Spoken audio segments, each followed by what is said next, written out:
Hello, everyone. Welcome to our annual, this is our fourth annual panel in celebration of Dr. Martin Luther King Jr. Day.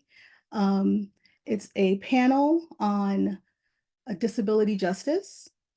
We will be talking today about growing from allies to accomplices, and I'd like to get started with introductions. Before we get started all the way, just want to highlight this quote, injustice anywhere is a threat to justice everywhere. And I think that will highlight some of our talk today. So I wanted to get started by introducing myself. My name is Dr. Reshawna Chapple. I am a licensed clinical social worker and an associate professor at the University of Central Florida in the School of Social Work.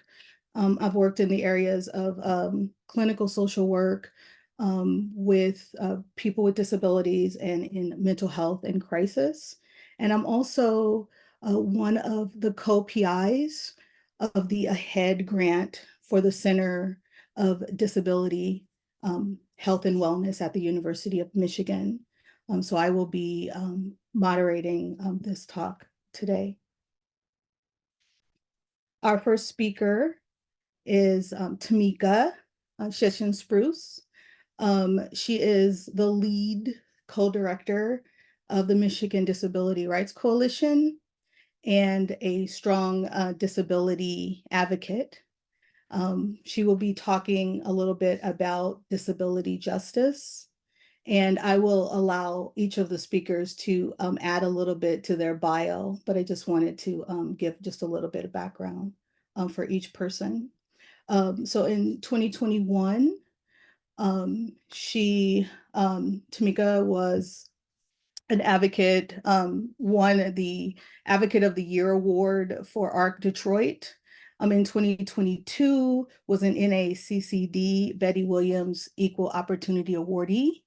And also in 2022, named one of the 30 disability list nominees. And for the last 15 years has been advocating for access to affordable and accessible housing, fighting against voter oppression towards people with disabilities, and advocating for racial and gender rights and health equity for people with disabilities. We also have Barbara Johnson, a behavioralist and life coach. Barbara Johnson is a behavioralist and life coach that assists children with developmental disabilities from the ages of 3 to 17 to meet their goals of accomplishing independence and excellence in their own lives. She designs various activities, including self-esteem enrichment and techniques for each child based on their personality, interests, and strengths. And she will be representing the National Black Disability Coalition.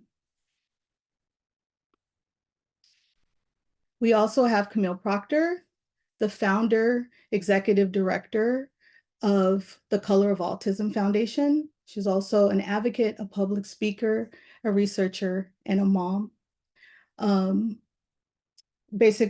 Camille founded the Color of Autism. The organization is committed to educating and assisting African-American families affected by the autism spectrum disorders. Finally, we have Sheryl Emery, the founding director of the National Black Deaf Advocates Association. Sheryl grew up witnessing riots in the 60s and struggles for civil rights outside of her parents' bedroom window during the 70s, became profoundly deaf at the age of 13 due to spinal meningitis. Her elderly aunt taught her and the entire family to communicate via two-handed alphabet. These two events formed the foundation for her career, advocating for Black deaf individuals. At the age of 22, she became the founding director of the National Black Deaf Advocates Association and has returned 40 years later to be the president.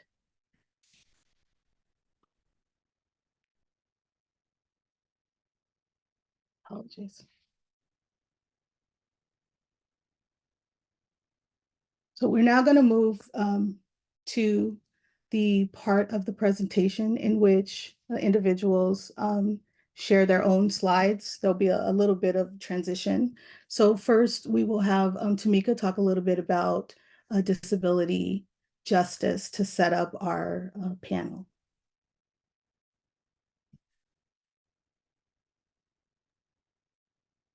Hello, everyone. I'm really excited to be here with all of you today.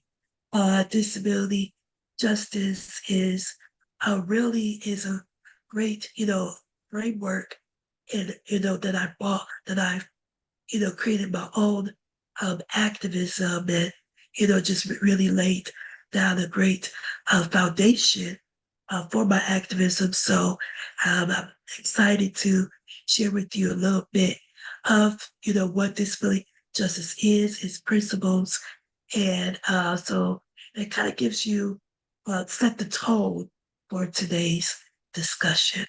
So disability justice brief history and overview.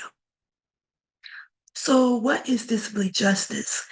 It is a term that was coined in 2005 by women of color with disabilities who are queer, Patty Byrne, Mia Mignus, and late Stacey Milburn. And so I kind of say like disability justice is the disability rights movement 2.0. And I say that because the disability rights movement was great. It really laid down the foundation to, what we have today. Um, However, it was more focused on a disability and advocating for the rights of disabilities.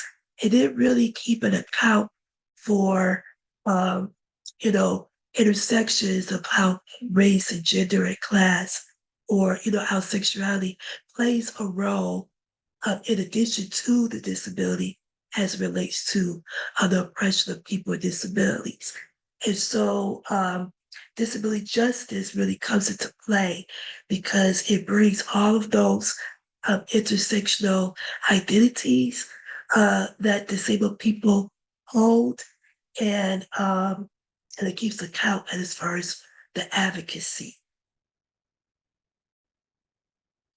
Shared a little bit before, disability rights was and is necessary because it recognizes the rights and the agency of people with disabilities and civil rights. It brought us together as a community and again have that agency. The disability justice, I know particularly when it comes to the Rehabilitation Act um, in 1973, that is based upon a passage was based upon the Civil Rights Act of 1964. So the civil rights movement and the things that Dr. King has done has really also laid a foundation to the disability rights and such. But as I shared before, the disability justice focus on the whole person and respect all the identities, and also focus on interdependence, not independence, and it's really based also on cross movement and liberation and connected to other movements. So it's really inbred. You can't really have disability justice without racial justice, without gender justice, with all of those identities. So the framework asserts and includes the experiences of people of color, also immigrants, the LGBTQIA plus, the people who are homeless, incarcerated people, and people who have had their ancestral lands stolen. So it keeps account of those from the indigenous community. There are also 10 principles that disability justice is or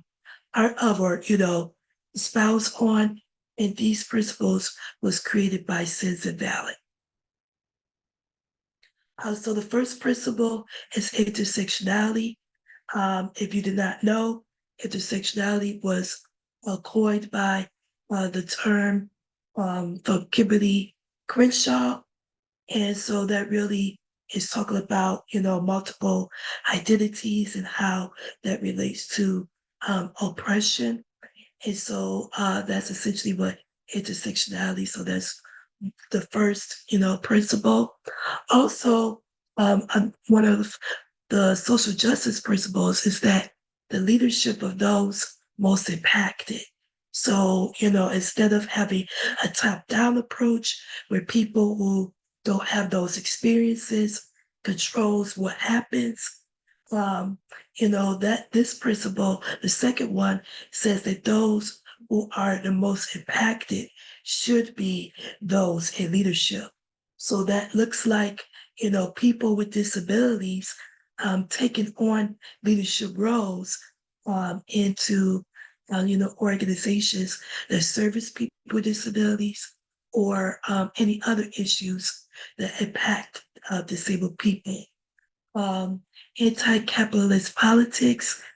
We know that we live in a capitalistic society where at times that we feel put more value on those who work. Sometimes, a lot of times at the expense of mental health, physical health, and everything else. And so, we really, just the principle is really pushing back on those anti-capitalist politics where, we value people as being human beings and value their human and civil rights compared to how much they can produce. Um, Cross movement solidarity. And so, as I shared before, that, it's really about, organizing with other types of movements. So, it's not about, isolating ourselves and say we just taking care of those who have disabilities, but also is crossing with other types of movements such as Black Lives Matter and other types of movements. We recognize wholeness. So, and that's essentially saying that we see people with disabilities, um, as whole people. We're not less than or anything of that nature because of our disabilities or of our multiple identities. We are, whole people with full lives. Then the sixth one is sustainability. And so that is saying that we know um, with disabilities, that sometimes you may not be able to do everything at the same pace as people who may not have disabilities. And so sometimes, we may have to pull back or may have to stop or whatever the case may be to conserve um, our energy, when it comes to doing the work. And so, in order to be more sustainable in doing, the work, that we want to do, we recognize sometimes we have to stop. So, in order to be sustainable, we have to take care of ourselves as well. So, self care and those type of things are really important. Um, Commitment to cross disability solidarity. So, oftentimes you see in the disability world that we can be very isolated at times. So you have people with physical disabilities over here, you have, people over here, you have people over there. But with disability justice, we are very intentional with advocating with all disabilities. And so that's what it means by cross disability solidarity. Interdependence, that means that, we are not about just, being independent, doing things on our own. We recognize community and mutual care. And so it's about, looking out for each other and be there for each other and things like that. So that's what interdependence. Collective access means that um, making sure people have what they need to have access to the space. So, that is having ESL interpreters, uh, to maybe sometimes you might not have your camera on because, the light might bother you or whatever the case may be. So, it's just keeping account and being intentional when creating space that everyone has what they need, access needs met in order to be part of the space. And then collective liberation that goes back to what I shared before, that all movements are connected together. And so, it's like if one is not free, if we're all not free type of thinking. So those things are collective liberation. So those are the 10 principles of disability justice. I believe we do have questions, later on. So if you have any questions or comments about disability justice, let me know. Thank you. Thank you so much, Tameka. Um, we are at this point, I didn't explain everything to the participants, my apologies. We are going to move to talking to the three organizations that were invited here today.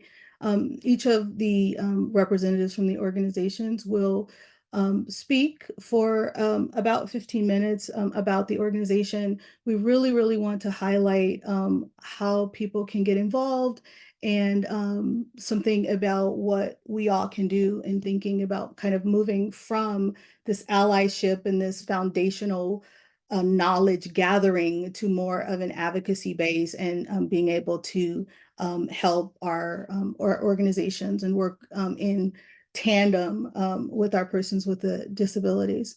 And at the end, we will have time set aside for questions and answers. So if you have any questions, you can put them in the Q&A section, and we will set aside time to start with our Q&As.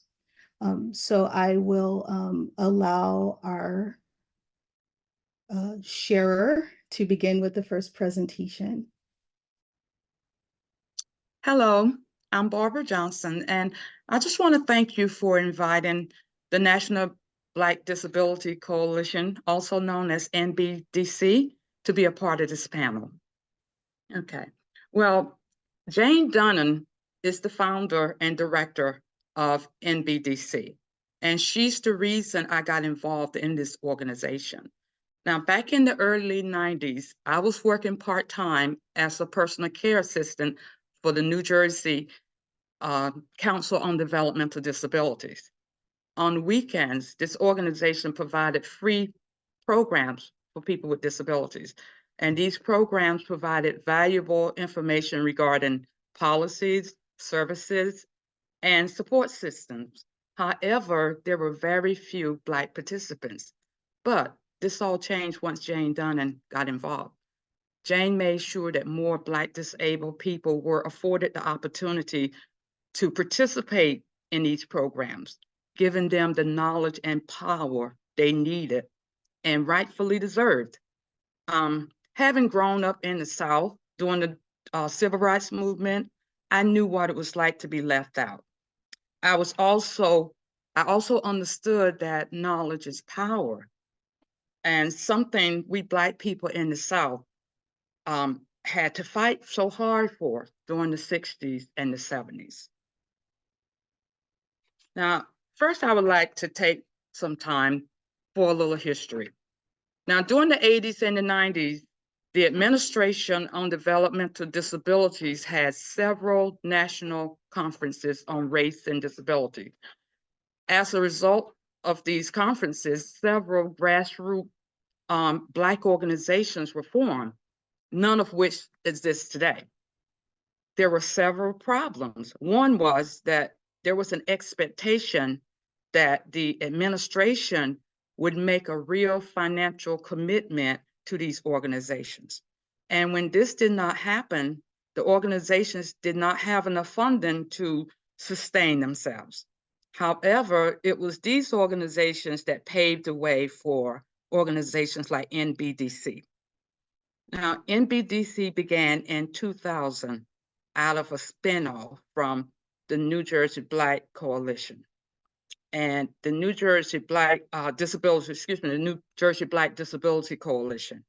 And the New Jersey Black Disability Coalition worked for 10 years before going national. And as I said earlier, I got involved with the organization because of Jane Dunham, because I was so inspired by her efforts and how she created a space for Black disabled people at the table.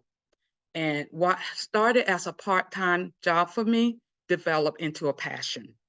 So when Jane decided to start an organization that focused on Black disabled people, I was happy to sit at the table, and I was able to see her give birth to the New Jersey Black Disability Coalition, which later evolved into the NBDC. Okay, let me just go talk about a little bit about the community impact.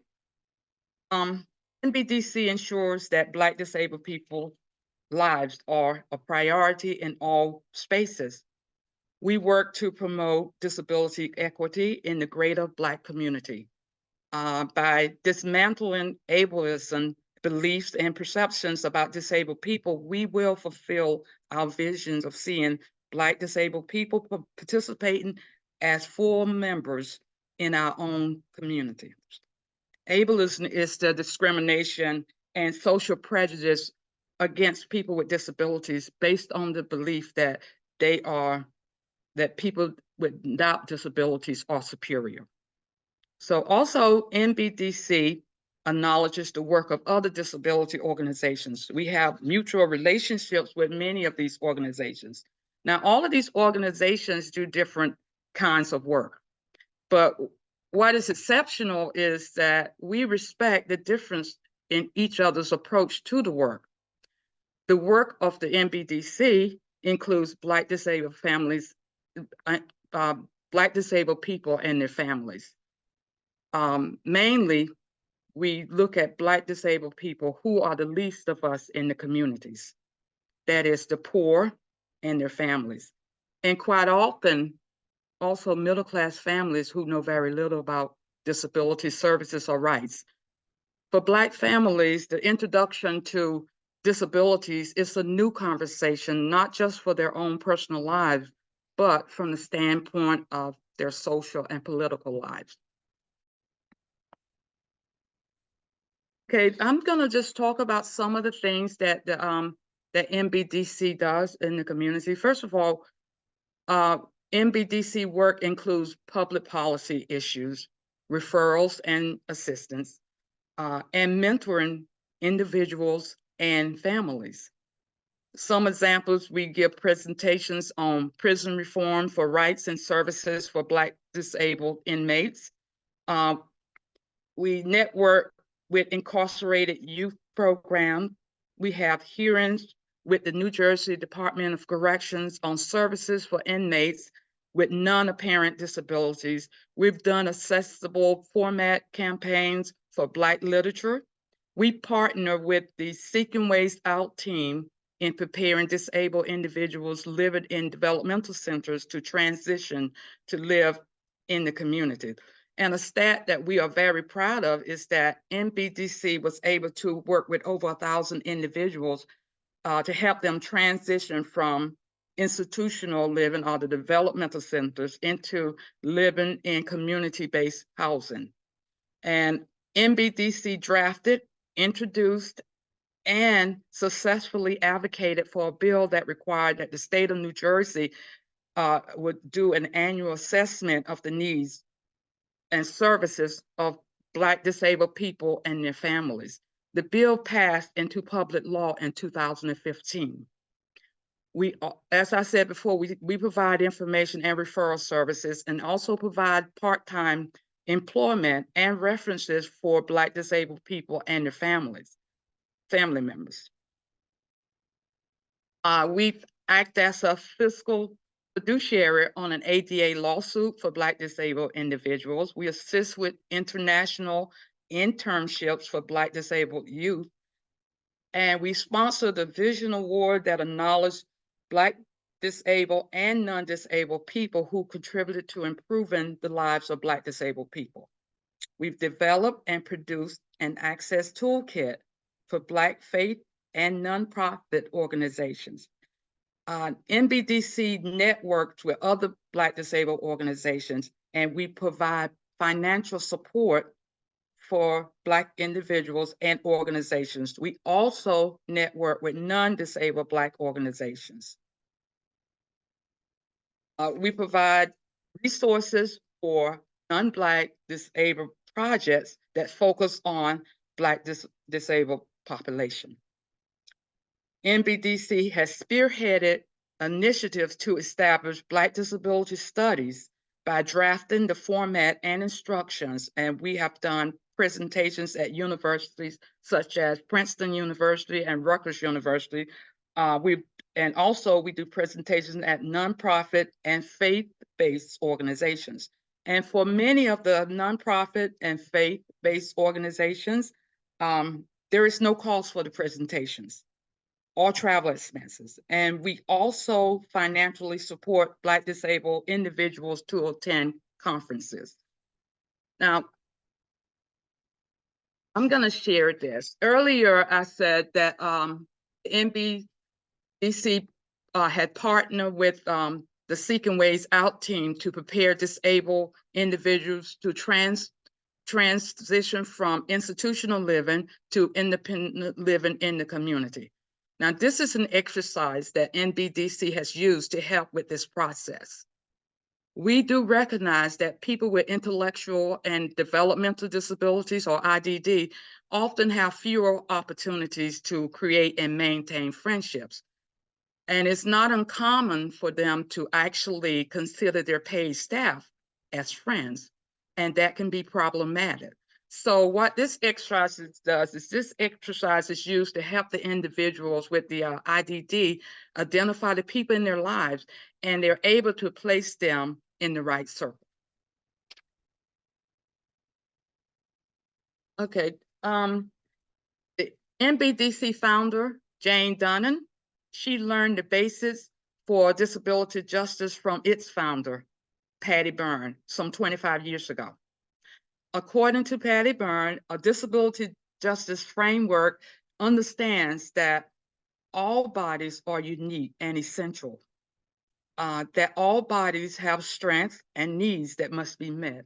So in accordance with disability justice core values, NBDC recognizes and adheres to the core values of disability justice. We eliminate the notion that disability right is based on a single issue identity. NBDC focus on the intersection of the Black experience, gender, and poverty issues. Our work is specific to the Black disabled people and their families. NBDC is inclusive of cross disabilities and works to ensure that all Black disabled people and their families have what they need, regardless of the diagnosis. Now, Reverend Dr. Martin Luther King Jr. was a prominent leader in the civil rights movement. The main goal of this movement was to ensure equal rights for Black people in every aspect of the American experience. Likewise, NBDC also strives for the same outcome for Black disabled people. NBDC focuses on the lack of representation of Black disabled people and their families in all areas of disability policies, and that affects the quality of their lives.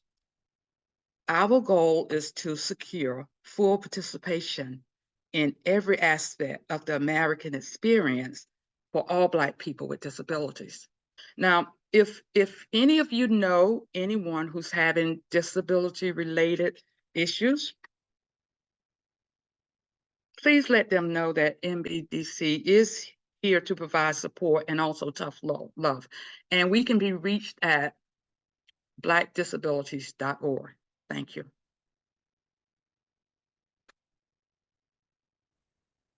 All right. Thank you very much. I feel honored to be here to participate in this discussion with you and share information about my organization. Our organization is called National Black Deaf Advocates. We abbreviate that to NBDA. Our organization started in 1982 in Washington, D.C., with a very small group of people who were concerned mostly about what they couldn't get their TTYs fixed. Familiar with the acronym TTY stands for teletypewriter. That is the way the deaf people used to communicate through telephone. This particular group, Black parents, deaf people themselves, openly oppressed and discriminated. People who used to fix those machines were mostly white. They wouldn't come into the Black community to fix the TTYs for deaf people who needed communication access. From that group, we grew to a national organization. We have approximately 30 chapters all across the United States. Our focus primarily was on making sure discrimination and oppression in specific places such as education, employment, politics, religion, independent living, and legal rights. All of those things are really closed off to the deaf community in general, but even more so to the Black deaf community. So we came together to really fight those issues. The biggest issue that people who are deaf, hard of hearing, deaf, blind face, is communication access. Being able to receive information. Often our community experiences even more oppression because, again, of the intersectionality of race and disability, particularly being deaf. We really have expanded our focus now to being more inclusive and being representative and having a voice in issues that impact our community.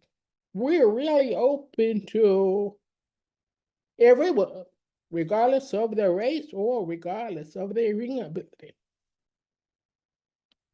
Currently, we have several programs that I want to talk about those programs. Youth Empowerment Program, we abbreviate that to YES. That is a program that we offer to young people who are in their teens, exposing them not only to deaf culture, Black culture, and leadership roles. Often in the Black community, because we're so spread out, or the Black deaf community, because we're so spread out, those teens have never seen a successful Black deaf role model. So our goal is to expose them to people who they can look up to and say, this can be me. That they have a future, that they have the ability to lead. We also offer a program called College Black Deaf Student Leadership Institute. This program is specifically for Black deaf students who are in college. again, to expose them to role models and leadership roles and learn about Black culture. Often in the Black community, we want people to understand, and not only in the Black community, but in the deaf community, deaf people sometimes are not even able to communicate with their own families. So by offering these different programs, we have the ability to help bridge that cultural gap. In the Black community, we often find the Black community has less exposure or doesn't talk about disabilities. We've come a long way from where if you had a person in your family who had a disability, you didn't talk about it. That person was basically in the closet. Okay. Families didn't talk about that person who had a special need. So we're starting to open up these conversations. Our Black community often is not the location where special programs are found. Many of the programs that teach interpreter training, teach counseling, teach other roles needed for support are not found in the Black community. For example, we have several interpreter training programs. None of these interpreter training programs are located in historical Black cottages.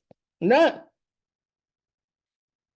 If we're not training Black interpreters, how do our deaf community members fit into our community? Historically, many of the Black interpreters learned interpreting through the church. That was our safe place. That's where they can learn to interpret. But we need you to understand, interpreting is also a profession. Interpreters can earn anywhere between $15 to $100 an hour as sign language interpreters. Throughout COVID, you often saw interpreters on TV trying to explain information to the deaf community. These are viable jobs where you can really support your family. But you also must have a heart for the community. You also must understand the cultural needs of the community. Our organization was very influential in helping to establish another organization, which is the National Association of Black Interpreters, NAOBI. So from our organization, we grew another organization that focused on advocating for training Black interpreters of color and other interpreters of color. When we talk about deafness, race, our community is really complex. Often people will say, what are you first? Are you Black first? Or are you deaf first? We can't really separate these from our identities. I am a Black, deaf, female, and all of my identities are important. We benefit and we also have challenges of those intersectional identities. Our organization basically makes a point to try to overcome those barriers that are presented by race and by deafness. Next slide. Now, the question related to disability justice, what you see here on my slide are some of the headlines from newspapers. I focus specifically on issues that involve police because those are the issues where we see a lot a problem. Okay. I think I can almost predict where the problem begins. We as deaf people are very visual and very expressive. We recently had a case here involving a deaf woman who had her children removed while she was in a homeless shelter. The police were trying to communicate with her that she had to leave the shelter. She didn't understand it. But her facial expressions, for us, facial expression, body language go together, okay? They called it, I'm not sure if I said this right, okay? Ballergic, meaning her attitude was angry. No, they misread those cultural clues. They ended up arresting her and removing her children. She's trying to say, I don't understand you. You need to get an interpreter. The same thing happens over and over again. We had a situation in Detroit. The police killed a deaf man. He had a rake, okay? Their communication misunderstandings all around. But the key to addressing these often is training. And we don't see those training happening. Often deaf people are mislabeled, mentally ill, angry, a variety of labels apply to who we are, mainly because of the communication barrier. So those communication barriers have to be removed, and training needs to happen. One of the things we really want to emphasize at many schools, for example, second or foreign language is required. Some states recognize American Sign Language as a foreign language. We need to again start to emphasize teaching these skills in high school so that we are starting to remove the sign language is one of the most frequently used language around the world. Everybody does say use American Sign Language, but if you go to Mexico, you will see Mexican Sign Language. If you go to England, you will see English Sign Language over there. So different countries have their own language, but it's one of the largest languages spoken around the world. There are deaf people everywhere. You can see deafness. One other thing I'd like to add, not just on the issue related to police, but all of us know Brown versus the Board of Education. 1954, if I remember my dates correctly. However, I want to leave you with another case. That case was Lewis B. Miller versus the Board of Education in Washington, D.C. Louise B. Miller was the parent of 4 deaf children. This case happened in 1952. Her children were sent out of Washington, D.C. to schools in Maryland. Why? Because schools for the deaf were also segregated. Her kids couldn't get education in D.C. So 2 years before Brown versus the Board of Education, we had Miller versus the Board of Education in Washington, D.C. Happily, she won the case, which forced integration of the deaf schools in Washington, D.C. So our lives warm parallel to what is actually happening in the Black community as well. Injustice in the Black community, injustice in the Black deaf community. So hopefully our organization will be able to help address those injustices that our community face and oppression. One thing I overlooked, which was on a previous slide, we also have programs for senior citizens who are Black deaf to help remove some of the isolation experienced by our senior citizens. Throughout COVID, one of the things that probably saddened me the most was the isolation of our Black deaf senior citizens. And our community was impacted by COVID the same as communities around the world. The difference, we didn't get information. The information that was being interpreted on TV in some places was great. But I want you to look at your screen right now. And on your screen, you see these little blocks of people on your screen. On TV, imagine you're trying to watch an interpreter on the screen that's only maybe an inch by maybe 2 inches. Trying to get information that maybe your life depends on.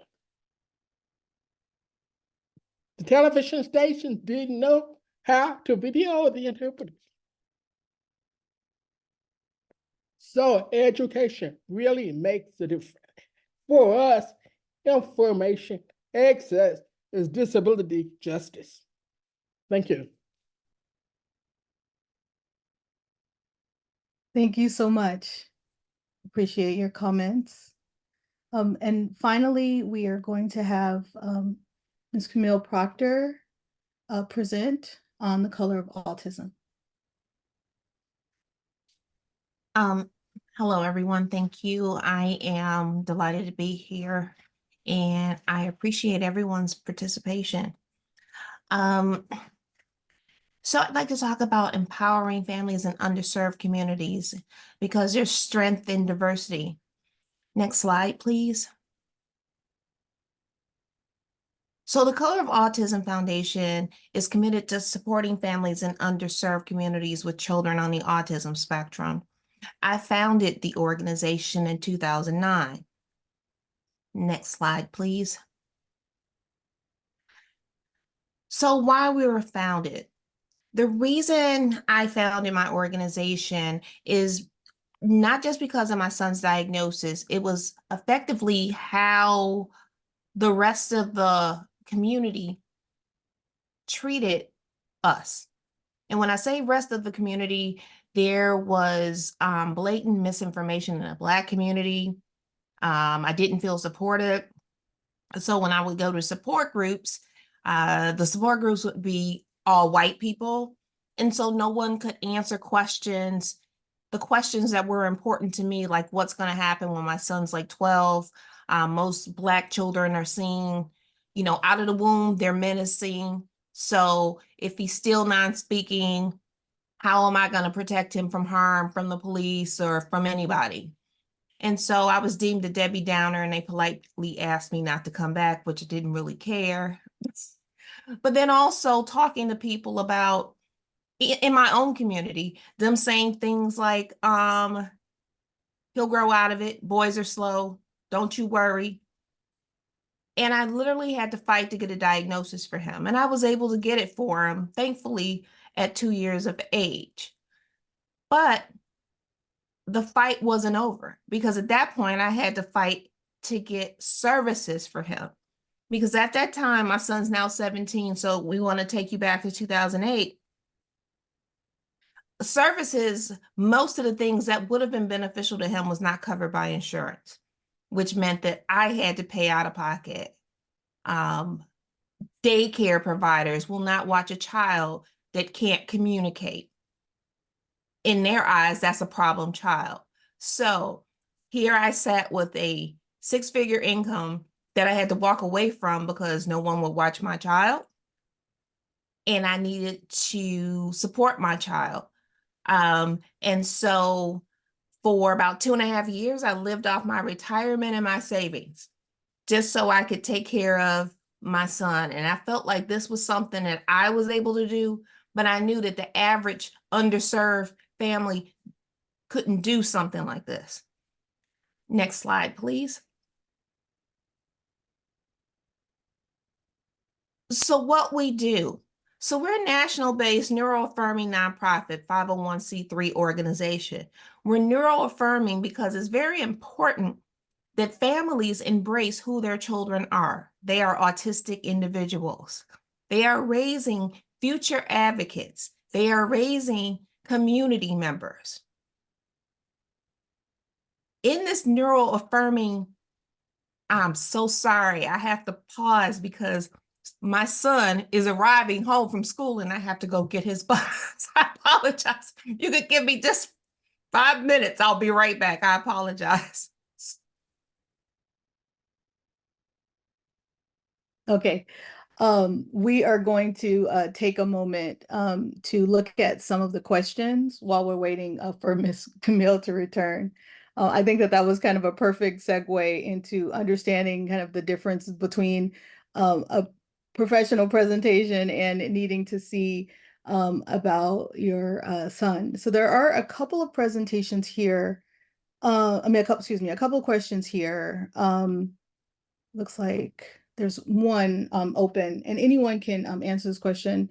This is, what in your analysis is the relationship overall between the disability movement and the civil rights movement? There seems to be differences of opinion. Is the relationship history, adversarial, or supportive? Will anyone like to talk about from your organizational perspective or your personal thoughts about kind of the differences between them? Maybe Tameka, since you talked a lot about disability justice. Yeah. And so I would say that the disability movement was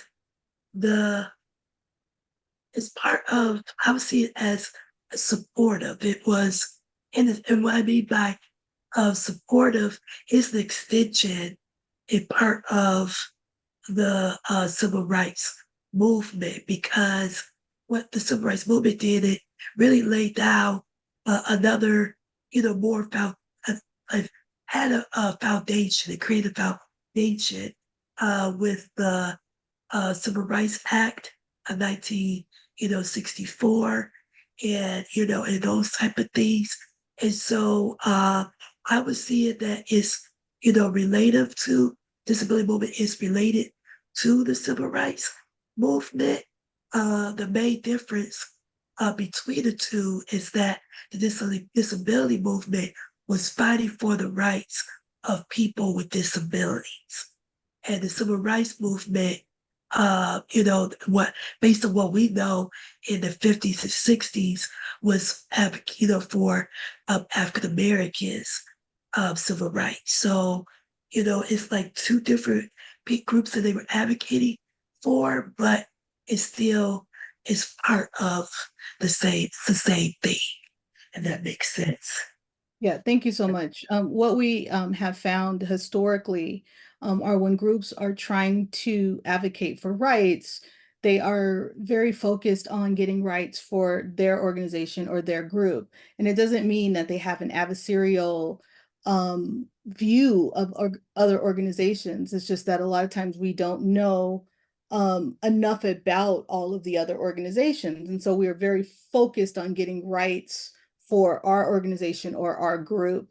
And so as we are starting to kind of look now and we're thinking about intersectionality and this disabilities rights, in particular this presentation, we want to take in consideration that when Martin Luther King was advocating for rights for African American Black individuals, he was also talking about all types of Black individuals.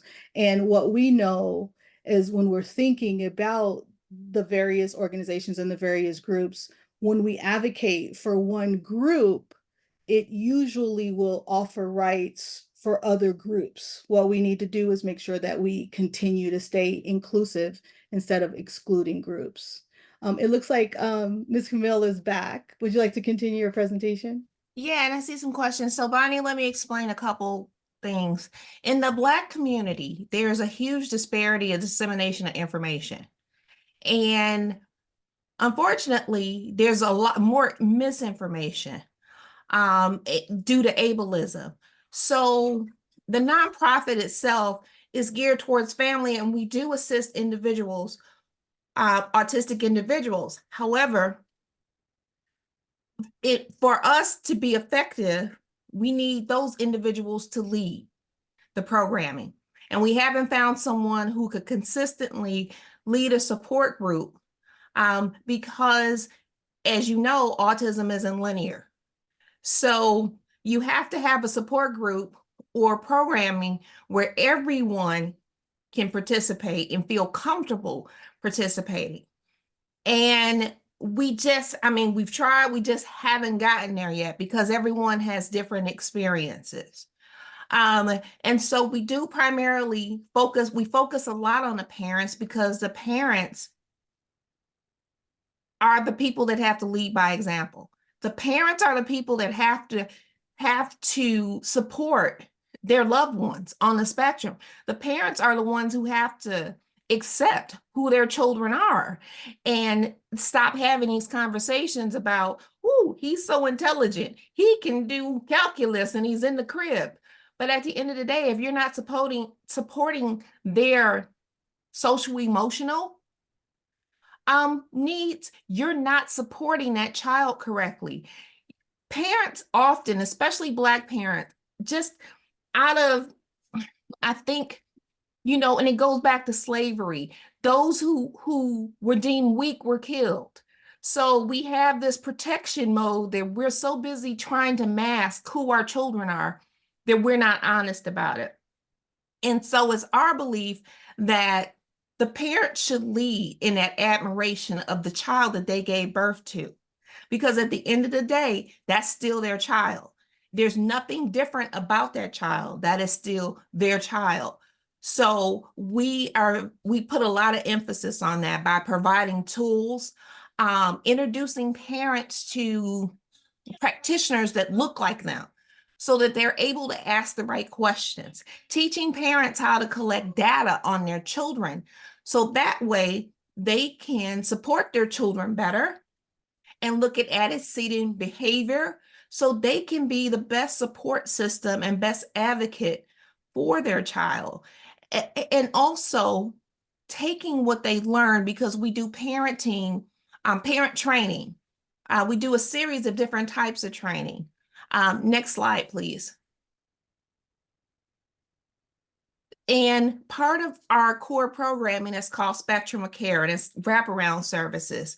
It involves training, educational resource, support services, and advocacy. And then what we are doing as well, working with autistic youth, is working with them on life skills and development, which we will be doing in person, hopefully in March, where we'll start to look towards entrepreneurship as opposed to going to college, because college isn't for everyone.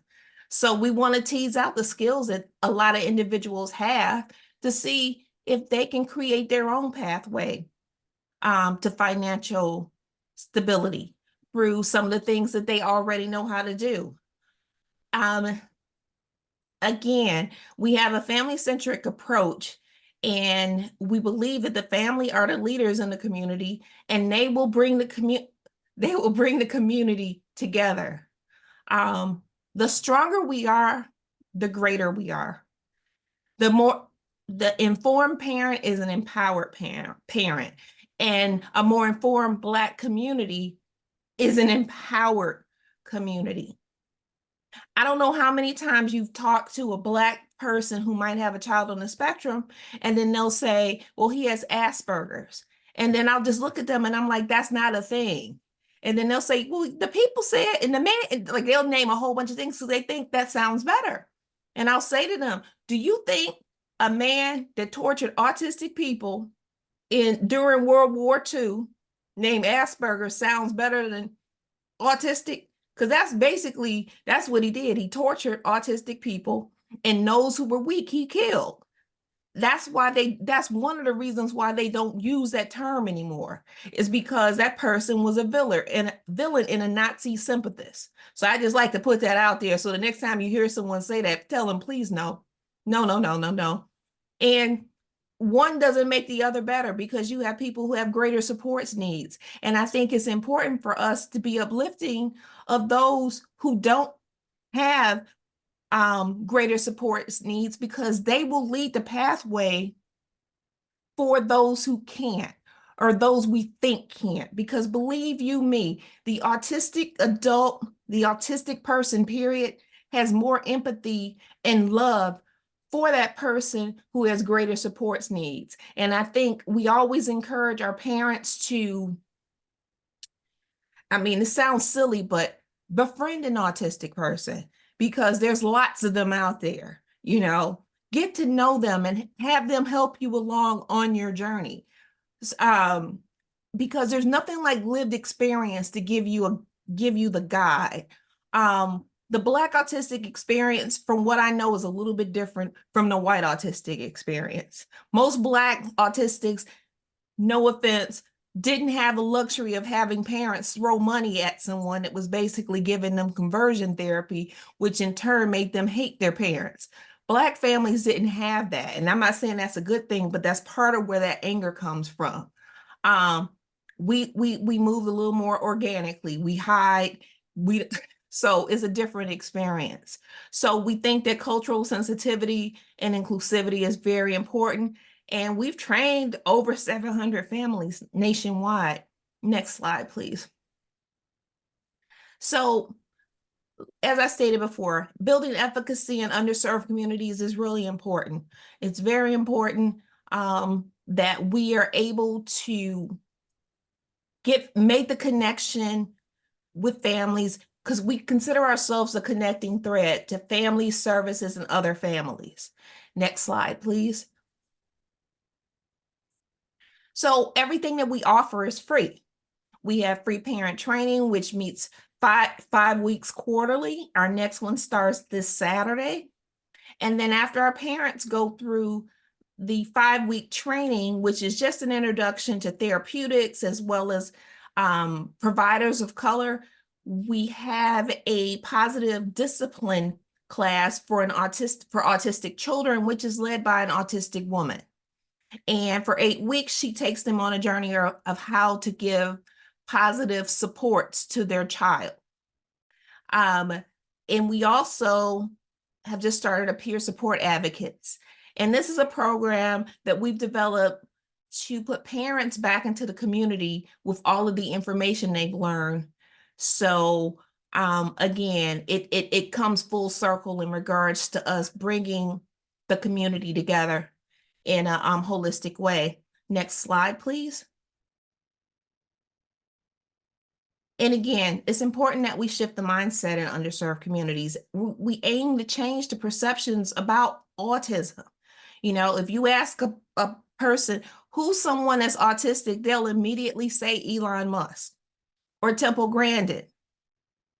Neither are in our community or from our community. But then if you say Questlove is autistic, then they go, oh. So I want to be able, we need to be able to tease out those autistic people who are leaders in our community, who have done successful things and who are what the world would consider successful, so people understand that this is who your child can be. But you have to clear the pathway so that they can be whomever they're going to be. And we want to create more opportunities for autistics to thrive and have their voices heard. Recognizing and supporting, again, those who have greater support needs in their families. Families should not feel isolated from going to church because their child is autistic. So we want to focus on allyship and we want to create inroads. Next slide, please. And so we'll be opening in Detroit at St. Cyprian's Church in March. And then we'll have a program called NeuroBeats, which is a program that's going to teach youth how to do music engineering. Something I know nothing about, but it has something to do with creating beats. that they all know how to do. We're not teaching them how to just be rappers. We're teaching them the back end of music. So that way they can, again, build their own pathways to success. Next slide, please. So I just want to thank you. This is all of the contact information on me, the information to our website, email, and our programs page if you have a program that you might be interested in. And I'm sorry, I talk really fast, but that's just a Midwest thing or a Detroit thing. But thank you so much.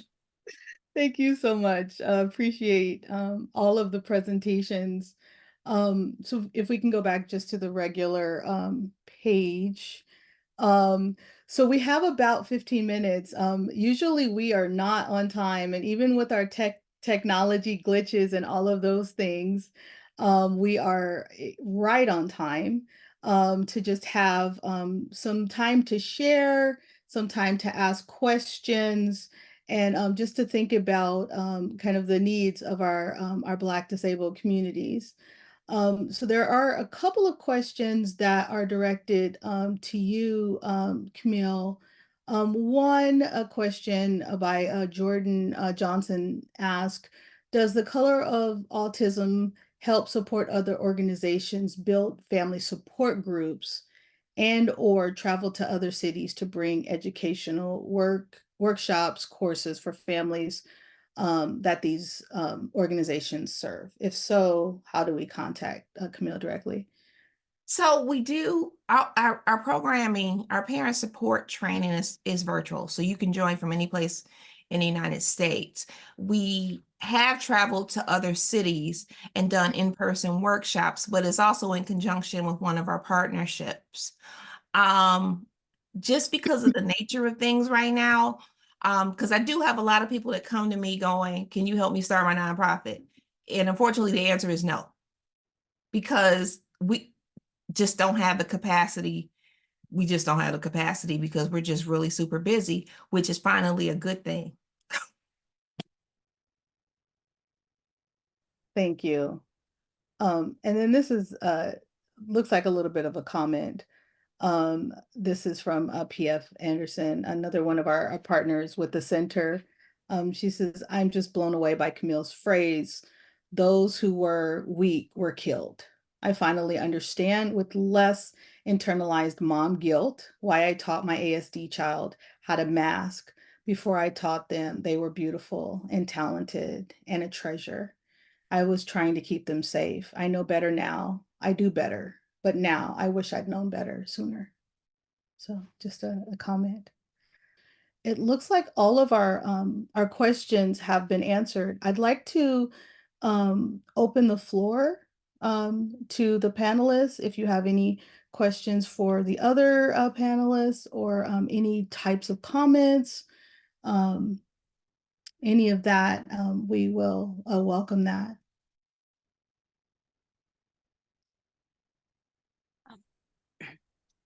We do have some raised hands if we're I'm comfortable. not seeing them.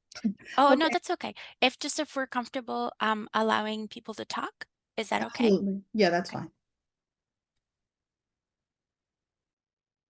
Okay. Looks like we have Marguerite. Can you unmute? Yes, Okay. thank you very much. I um I am from Detroit, Michigan, and I already put in the chat box. So please leave my comment in the chat box Okay. because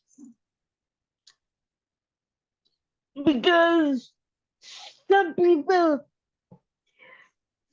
people may not know that if you keep being a bother to city council, they will listen because I've been going to city council meetings since I was in high school, and that was back in the 70s. Okay. So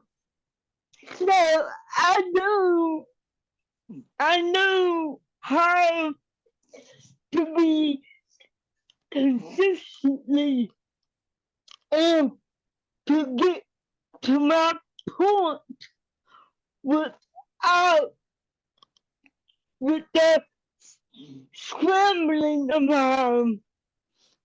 And I was in my experience with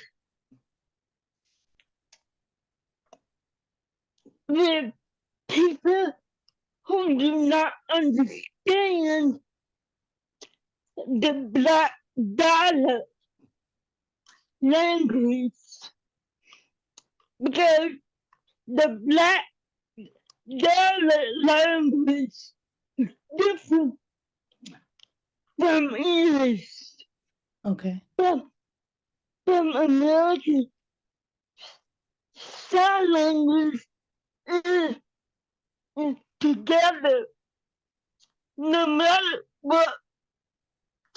And I understand English, I understand American Sign Language, and I understand speech reading, Okay. which is what we call lip reading. I'm done. Thank you very much. Okay. So Marguerite has asked us to read her comments in the chat. And basically, I'm looking for them, and it basically says that she herself really enjoyed listening to Cheryl's presentation, because she has herself been discriminated against on the issue of not qualifying for employment. And then also that the closed caption in the local city council was not available. And so that she has been fighting to be able to be included in and to have access to the city council meetings as well. Just another comment that she mentioned, that we need to make sure that we have accessibility for Black deaf individuals, particularly when we're thinking about Black dialects and we're thinking about language practices. And just that she appreciated the presentation. So I'm glad that you were able to share your experiences, and access is definitely something that many of us are working on and trying to work through. Definitely have a lot of work to do, but we are working on that. Mhm. Did you have a comment, Ms. Sheryl? Go ahead. Thank you, Margaret, for your comments. One of our organizational chapters is in the city of Detroit. In fact, I lived in Detroit for 30 years, and my husband was one of the founders of our chapters in the Detroit area. But I agree with what you're saying. We fought long and hard with the city of Detroit on excess issues. Many of those excess issues surrounding communicating with the police, surrounding communicating Mhm. with the city, issues related to 911, excess police brutality, Mhm. access to some of our schools that are run by the city, Mhm. or sometimes almost overwhelming, complex made difficult when you don't have the communication access. So I definitely understand what you're saying, but I also want to say the city has made some strides, not enough, but they're trying. So we need to continue the push. Our chapter in Detroit during COVID kind of went silent for a while. And I see the chapter in Detroit is starting to come back. So continue to stay vigilant. And if you want more information, our contact information is there. And we can connect you to the chapter in Detroit if you're interested. Okay, thank you. Yes, we are going to make sure that we have all of the information available for the people who showed up to the webinars if they want to contact later on. Are there any other questions or comments? We have about 5 minutes.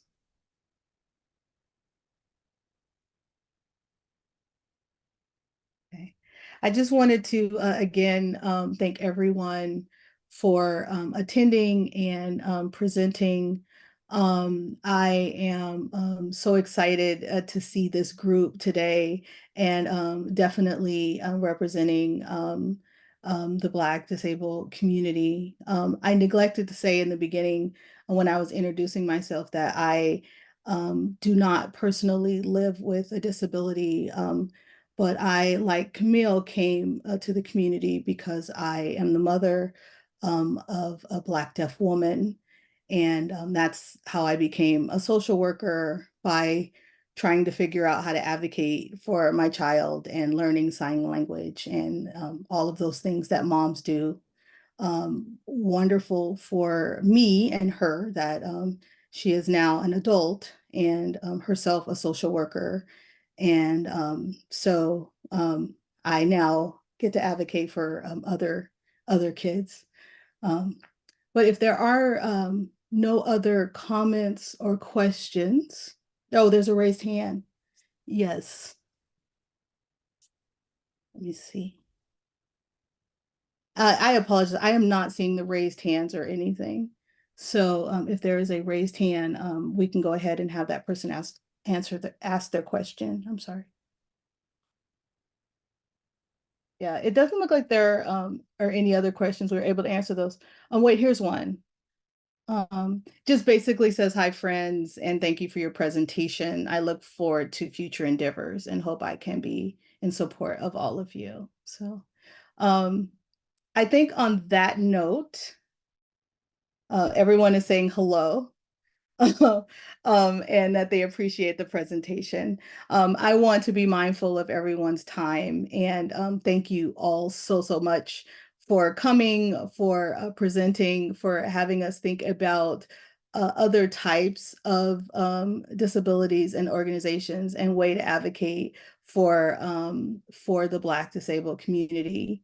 And if there are no other comments, we appreciate all of you. And thank you so much.